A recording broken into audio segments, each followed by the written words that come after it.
almost lost the front end. Oh, those wet leaves. Hey everybody, this is my review of the 2023 KTM 890 Adventure. What's it like to be an owner? 10,000 kilometers in. It's an emotional roller coaster, but it's worth it.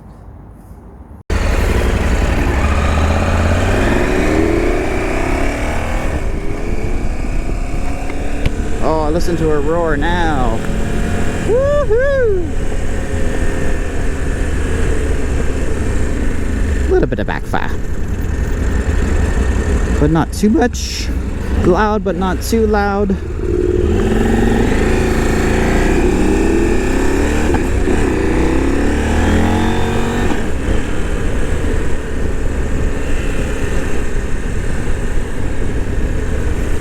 Andy there on his Norden 901.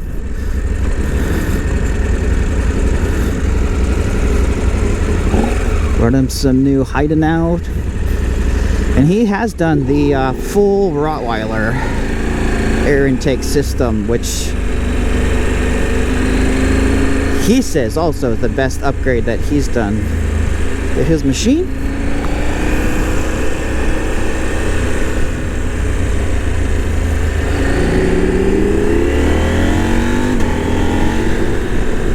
Gotta love the quick shifter.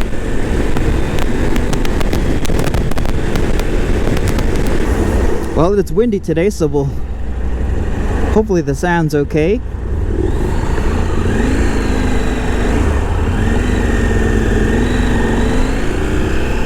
It warmed up to 11 degrees today. Oh, you see, there's that false neutral.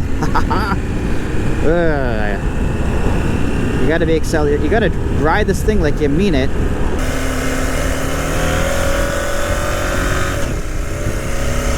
There it goes into neutral. Oh, neutral again.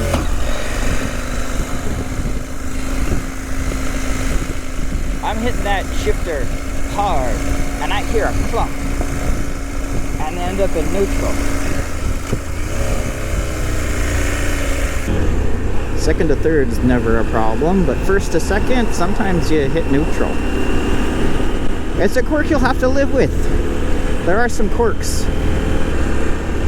Third to fourth, no, usually no problem. Fourth to fifth, fifth to sixth, no problem. First to second, if you're just putting around and you're almost at idle or not accelerating, just kind of coasting, it's about a 40% chance you're going to hit neutral. Nah. So, but you learn how to work with the bike.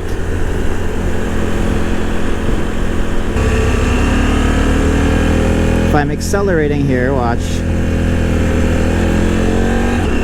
No problem. You got to be at least, you know, revs up around 3,000 accelerating, hit the quick shifter first to second, you're fine. But if you're just putting around, sometimes you'll hit neutral. The KTM likes to be ridden a little more aggressively than other bikes. Yeah, we're filling up, boring. But maybe I can chat here a bit because I know the microphone will hear me better. So one of the big issues I had with this one was trouble cold starting. You leave it for the night and in the morning, would have trouble starting, and try again and again and again, and eventually it would start on one cylinder, and then you had to hold the gas open a little to get it to there's a whole bunch of tricks out there people try, you know, hop on one foot, pat your belly, press this, press that. At the end of the day, none of those things really made a difference. And so yeah, so my dealership misdiagnosed the problem. Apparently this happens to lots of riders. I've met other riders this is happening to. If you look at online forums, it's happening to a lot of people. And I don't know why KTM doesn't just fix the problem or admit the problem. Let's see here. So I took it in thinking, oh, they'll, I don't know, I didn't know it was a big problem, so I thought warranty would take care of it. My dealership told me it was bad gas. Well, I've never had bad gas in 30 years of riding and driving. Apparently, all the other KTM people having issues are getting theirs covered by warranty, but not me. Mine's special. Mine's bad gas, which turned out to be a bunch of bullshit. So I had to go to KTM corporate to force the dealership to honor my warranty and clean out the fuel system. The first time they cleaned it out, they charged me close to $700, and then it worked fine for a week or so, and then I did this big trip through Idaho on the backcountry discovery route, which is thousands of kilometers away from where I live. Got up one morning, went to start the bike. She wouldn't start. She struggled. The bike didn't start on the first try. Trying again. The problem is not bad gas. It can't be.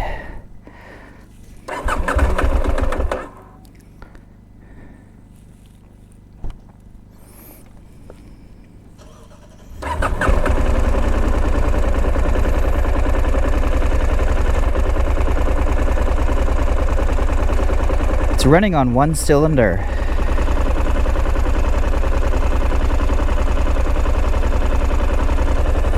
I have the throttle just slightly open to keep it from stalling.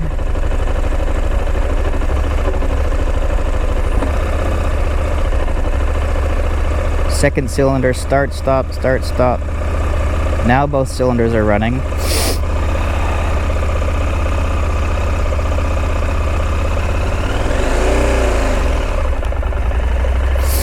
Idling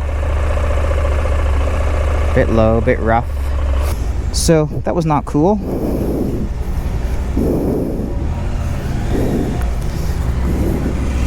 Anyhow, she starts now. Do you know what the secret is? The secret sauce is to run regular fuel.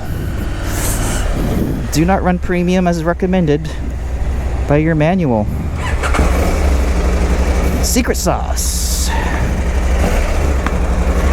Regular fuel. She starts fine, she runs fine, no issues. I cannot speculate as to why that is.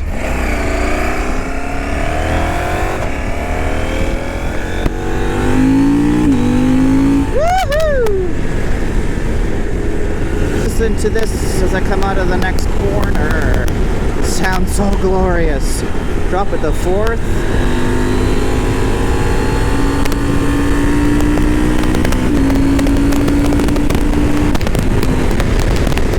That sound good?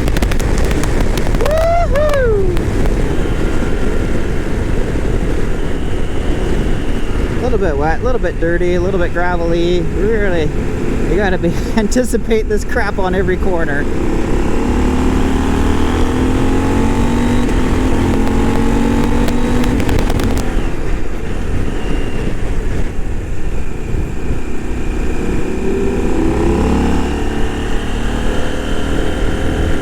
So in third gear, about 4.5, 5 grand. You can take off like a rocket.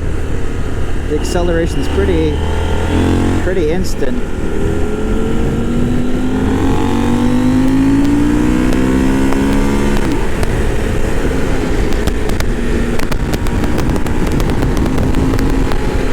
Don't ride like that.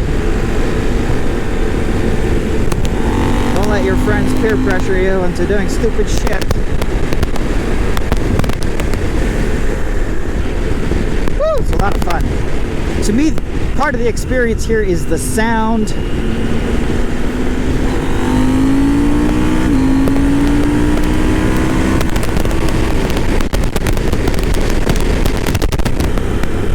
So this is actually the second bike. The first bike they sent from Austria, they forgot to ship it with the windshield. It arrived with a leaking or rear shock. Once they took care of that, the water pump leaked. Once they took care of that, ABS air light came on, and they had an issue with the battery too. So they said, "Hey Chris, we've got another one came in. This one's all good." Woo! That's the one I'm riding now, and a couple of niggly things. I mean, again, this bike is awesome. Don't get me wrong. But this is the insight you can get from somebody who owns the thing. The stock Pirelli STR tires, there's an issue with the front. My friend on a Tenere, same stock tires, same issue. There was like a wobble, like a a little bit of a front end bounce, and I had it rebalanced. Didn't get rid of the problem. My buddy had it rebalanced 2 or 3 times, and it smoothed it out a bit, but it never got rid of it. So once I got rid of that tire, got rid of the problem. But I suspect there's a manufacturing issue there. I don't know how you can prove that though.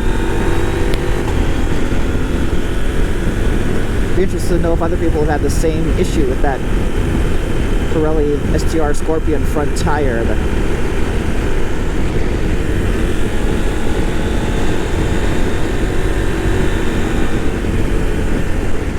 A little micro switch underneath the clutch lever,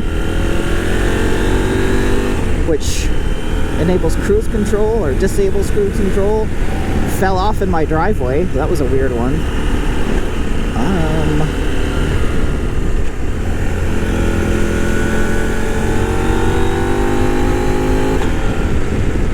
A couple of times the memory on the computer has like lost its settings. Twice the turning indicator error came on, and the thing wouldn't stop blinking, and I have to pull over and shut the bike down, start it up again, and then everything worked fine. So I'm not sure what that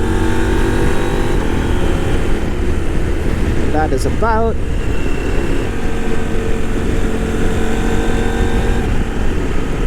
So the fueling's been the biggest issue with this bike, and unfortunately I had to assert myself at the dealership, go to KTM corporate in Austria to get them to fix the fueling stuff under warranty. But then, you know, even the second, they did it twice. They cleaned the fuel system twice, which was awesome. So thank you, KTM, for doing that.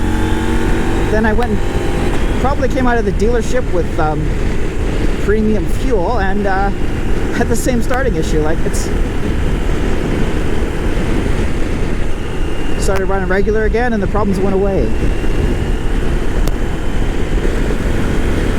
Yeah, people talk about heat. Yeah, I mean, I was able to ride in the hot summer in Idaho and didn't burn my leg off, but it does get hot. I was getting a bit of a heat rash on the inside of my legs, and so hence removing the catalytic converter. 1, stop the heat rash.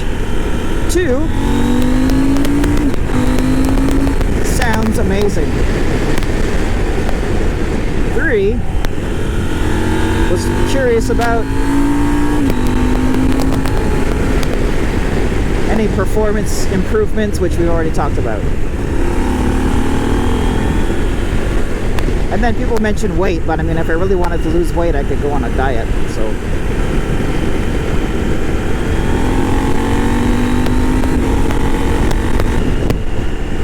alright, things I love. The design, the low center of gravity. I have tipped it over. I can pick it up. I'm not a big guy. I can pick it up. That was one major consideration for this over the Tenere, is I don't imagine myself being able to pick that beast up. I had a KLR 650. That took every muscle I had going to pick that sucker up. But this is easier than that.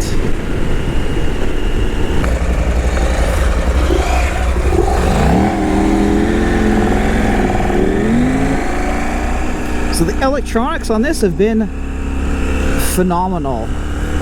Do get the rally pack. Right now I'm in off-road mode, and I got a bowl tire, and we're doing on wet dirt. So I'm going to be a little bit cautious. A little bit cautious.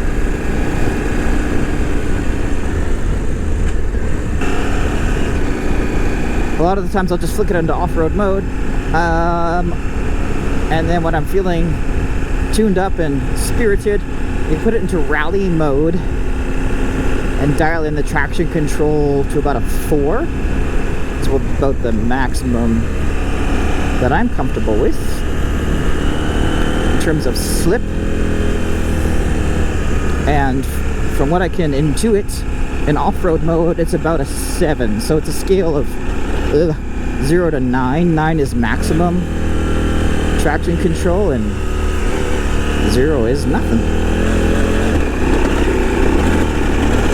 But even here, if I just give it a little bit of gas, you'll see the traction control kick in. And it keeps me going forward, which is just... It doesn't feel like it's interfering at all. It's pretty amazing. The ABS stays on the front, which is awesome. Nice safety feature to have. The suspension, man, I mean, I'm coming from the CRF 300L. That suspension was bouncy and soft and, you know, good for a beginner. We just pick up to an intermediate pace. It's just too soft and downright dangerous. The suspension on this is amazing. And I have fiddled around with sport and comfort and standard settings and preloads, and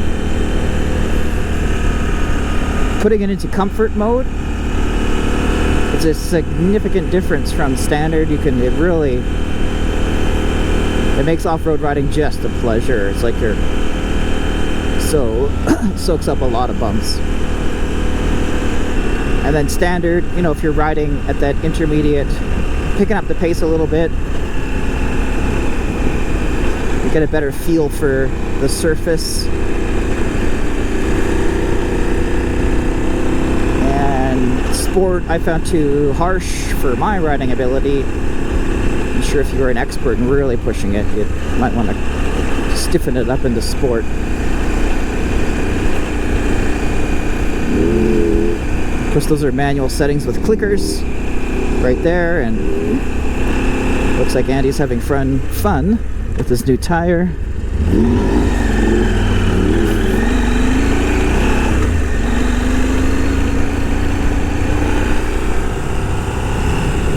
For me, the standard riding position is just about perfect, and I am, say, almost 5'8". We'll call it 5'8", shall we? All right. Do we go around or do we go through? Oh, ice. Wonderful.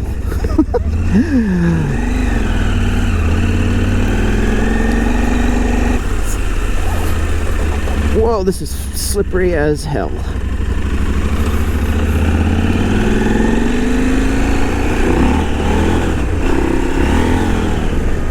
I mean, this is a freaking dirt bike on steroids. I mean, at a low RPM, the torque is incredible off-road. Whoa! Coming out of this corner, let's see if I can slip the rear a little. Yep, it happens fast.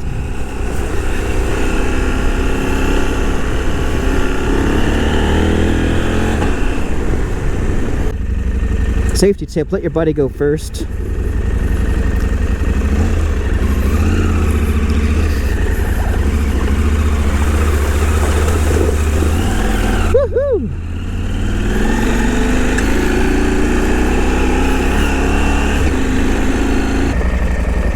Mother of pearl. I don't like this at all.